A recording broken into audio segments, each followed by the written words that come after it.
He looks great, doesn't he? It does work. It does work. Let's see. Time now is 16 minutes past 7. So the job of Minister for Disabled People has been downgraded, with the new holder of the position remaining at the most junior level in government. Now, it's a move that's caused anger amongst some people with disabilities and campaign groups. What has changed? The role, Minister for Disabled People, Health and Work, was previously held by a Minister of State. That's a senior position in government. Until last week, Tom Pursglove was that minister in charge. But last Thursday, he was given a new job in the Home Office, leaving the role vacant. No announcement was made in the following days, and it's led to questions about whether the position was being scrapped. So, yesterday, it was announced by the Department for Work and Pensions that Mims Davies, who's a junior parliamentary Under-Secretary of State, was being appointed. Her new title is Minister for Disabled People, Health and Work. Previously, she was the Minister for Social Mobility, Youth and Progression, and although her new portfolio responsibilities are yet to be confirmed, she has said on social media that she will also continue delivering on social mobility and youth. Critics saying the role should not be taken on by someone who is already juggling other responsibilities. And I think going through all the detail of that is very important because it establishes just the marker of how important the role is in the real world. And we're joined now by Martin Hibbert, who's Vice-President of the Spinal Injuries Association. Morning, Martin. Good morning. Also down the line by Richard Kramer, Chief Executive of the charity Sense. Now, Martin, you'll have followed this very closely. It matters. Can you tell me what the significance of all that breakdown we went through and the decision, or the indecision, what it's meant for someone like you? Yeah, so I've been rather fortunate where I've actually spent a lot of time with Tom Pursglove this year, who's the outgoing Disability Minister. And what this is about, it's about having the rights and interests of disabled people represented at the highest level, like you've just indicated there. So to give it to, a junior minister, the rights and lives of disabled people isn't a part-time job. And that's what I'm most disappointed about. This isn't something that you can just put in a file and put in an in tray and look at a couple of days a week. This is something that needs 24/7. We want to be represented at the highest level. So I would call on the Prime Minister to, make it a Minister of State role and give it the levers and the powers to make the changes that disabled people need. Does it help us with this one, Martin? Does it feel almost personal? Does it feel like it's something that's being said to you as an individual? Do you know what? And I've got to be careful what I say because I get very angry. I spend my time, as a lot of disabled people do, I go all over the country, all over the world, talking about the injustices that I face on a daily basis just because I'm in a wheelchair. And I get, as you can see, I get really angry and frustrated. And it's about time the government started to take us serious as well. Like I said before, this isn't a part-time job. This is serious. We've already seen historic cuts to disability benefits and social care.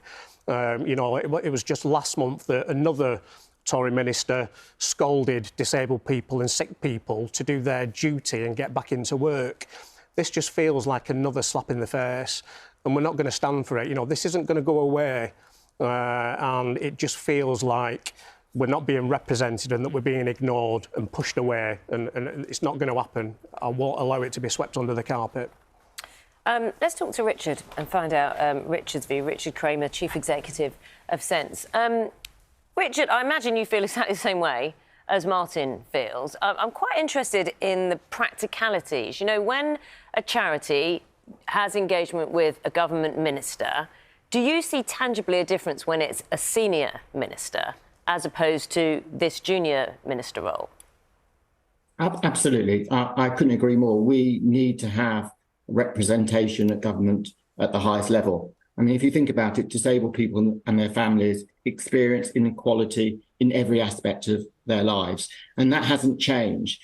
But what we do know is COVID and the cost of living crisis has made it much harder for disabled people. So we need a minister at the highest level. We've seen how disabled people have been disproportionately affected by the cost of living crisis. We need a minister at a senior level to make the case for a social tariff to meet disabled people's additional energy costs. We've seen the huge unemployment gap. And we need a dedicated minister to promote greater equality in the workplace. We know so many disabled people struggle to access social care. We need a dedicated minister to make the case for additional investment in social care. Richard. Not having a senior minister sets out an appalling message to disabled people. It's saying that disabled issues and the societal challenges they face are less important or less of a priority. And Charlie asked the question to Martin. I'll ask a similar question to you, because people will be calling you and, I imagine, wondering what's going on. Does this feel personal? Well, it's really important that disabled people are at the heart of decision making. And it's important that government gets it right. And it's critical that disability has a higher focus within government, because inequality faces disabled people in every aspect of their lives. We have a dedicated minister for children and families. We have a dedicated minister for veterans. We need a dedicated minister for disabled people, not a junior minister who covers disability issues as part of their wider brief. Disabled people deserve so much better than this. We've had a statement from a government spokesperson who has said that Minister Davis will build upon this government's track record of supporting disabled people, having delivered millions of cost of living payments and helping more than 1 million more disabled people into work 5 years earlier than planned. And the minister will help ensure that there's always a strong safety net for the most vulnerable in our society, while tearing down barriers so that every disabled person can realise their potential and thrive. Martin, your response to that?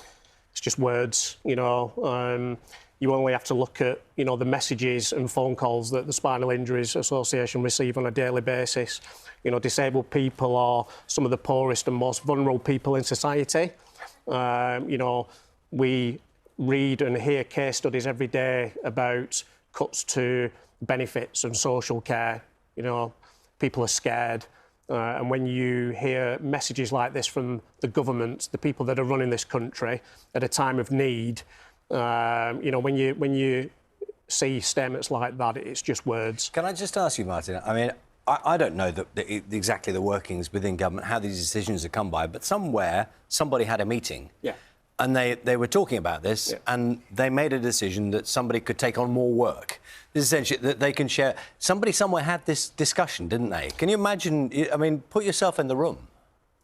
No, and that's the thing. We're never in the room when these decisions are made. And, I think I've read, and I'm sure Tom Perscliffe said to me that, when he was Disability Minister, the role didn't have the power to be able to turn the levers to make those changes. So to then give it to an even junior minister, it's just going to be a farce. They're not going to be able to change anything. They're not going to be able to change legislation and make the changes that we need to see on a day-to-day basis. So it really is a slap in the face, and it really is so disappointing. You think that you're getting somewhere, and this really is a backward step. So I would urge, if the Prime Minister is watching, please change that decision, because I'm not going away, and I know a lot of my other disability advocates aren't going away either. We will come together and we'll make sure that this gets seen and heard every day until somebody is reappointed. Richard, just a quick word. For people who are watching and will be concerned, just keep getting in touch with those organisations who can help for advice while you guys continue to push. Yes, now more than ever, we need to hear the voices of disabled people calling for change. This is a decision for the Prime Minister. He needs to reverse the decision so we have a role with more seniority and clout. And also, this is a matter for Keir Starmer too. We might have an election next year, and so we want Keir Starmer to commit to reinstating a Minister for Disabled People if we have a Labour government. Right. We need both parties to tackle this issue now. Richard, thank you very much. Richard Kramer, Chief Executive of Sense. Martin Hibbert, thank you so much for joining us on the Spinal Injuries Association. Thank you. Time now is 7:25. That means it's time to get the news, the travel